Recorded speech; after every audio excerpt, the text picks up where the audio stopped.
And the Lakers don't need LeBron to sell tickets, just like they didn't need Kareem to sell tickets, just like eventually they found out they didn't need Shaq to sell tickets. There's always somebody in L.A. making a debut. I think LeBron's smart enough to know the torch has been passed in L.A. And this has always been, the Lakers have always been a pass-the-torch organization. The Los Angeles Lakers are stuck in this weird place where they're not bad enough to rebuild, but not good enough to seriously contend.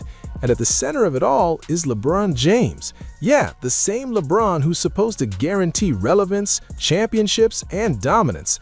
But right now, it feels like he's holding the franchise in a loop they can't escape.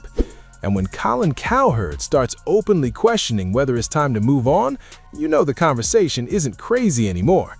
It's real, it's uncomfortable, and honestly, it might be overdue. LeBron James has not played this year.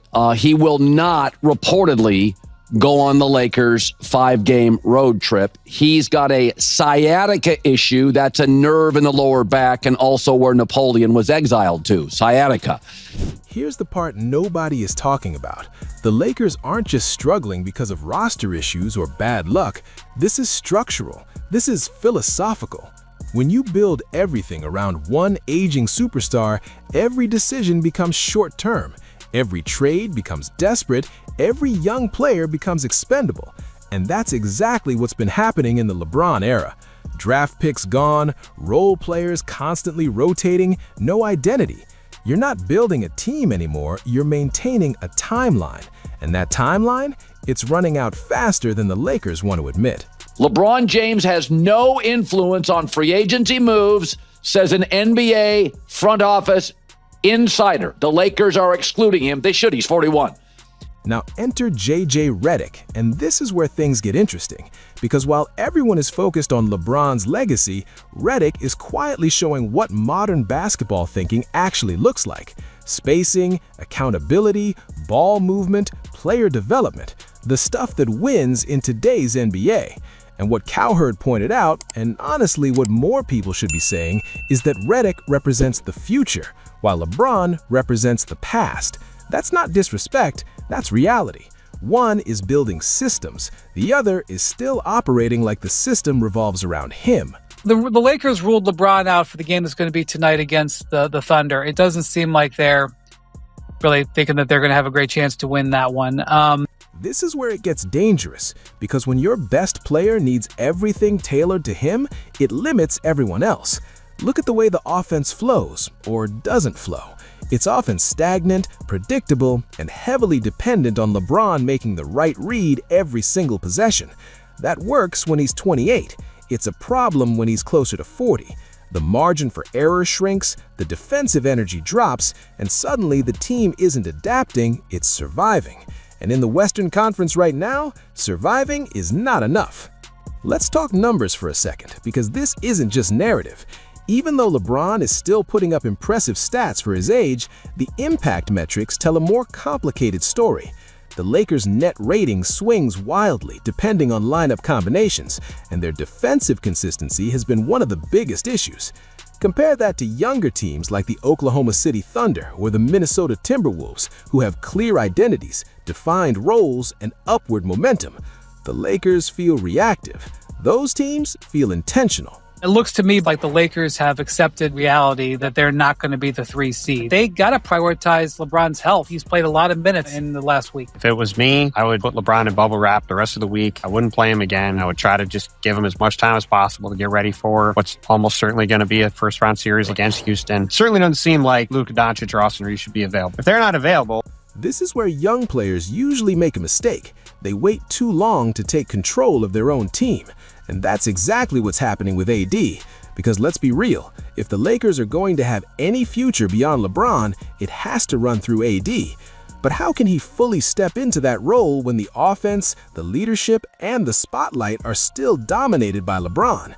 It creates this weird imbalance where AD is the best two-way player on the team, but not the true centerpiece. And until that changes, the Lakers are stuck. Meanwhile, around the league, things are shifting fast. You've got teams like the Boston Celtics building depth and chemistry.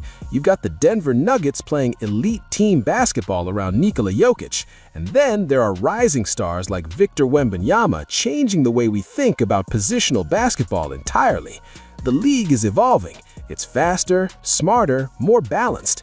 And the Lakers, they're still trying to win like it's 2018. They're not going to lose any sleep over LeBron being bummed out. They're going to upgrade scouting. And my guess, they are eventually going to find their wizard, their guru, their GM. And let's not ignore the front office dynamic here, because every move has to go through the LeBron lens. Do we trade this pick? Will this player fit with LeBron? Does this timeline match LeBron's window? That's not how sustainable franchises operate. That's how you chase one last run. And if that run doesn't end in a championship, you're left with nothing. No assets, no direction, just a long rebuild that could have been avoided. Here's the part nobody is talking about. LeBron's presence also affects coaching.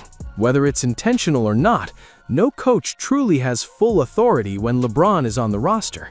We've seen it with past coaches, and even now, you have to wonder how much freedom Redick actually has to implement his vision. Because coaching LeBron isn't just about strategy, it's about managing influence, and that's a completely different challenge. This is where it gets dangerous, because if the Lakers choose loyalty over logic, they risk falling behind for years. The Western Conference isn't slowing down. Teams are getting younger, deeper, and more aggressive.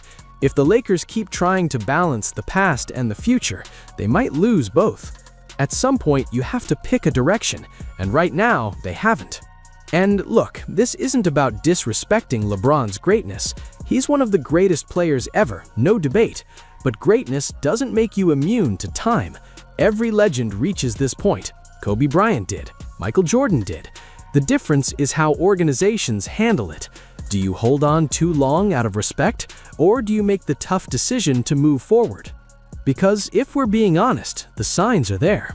The inconsistency, the defensive lapses, the reliance on isolation, the lack of a cohesive system. These aren't championship traits. These are warning signs, and ignoring them just delays the inevitable. Meanwhile, Redick's philosophy is exactly what the Lakers need moving forward. A system that empowers multiple players, a structure that doesn't rely on one superstar to make everything happen, a culture that emphasizes growth over shortcuts. That's how you build something sustainable. That's how you compete year after year. Here's the part nobody is talking about. Moving on from LeBron doesn't mean failure. It means transition. It means evolution.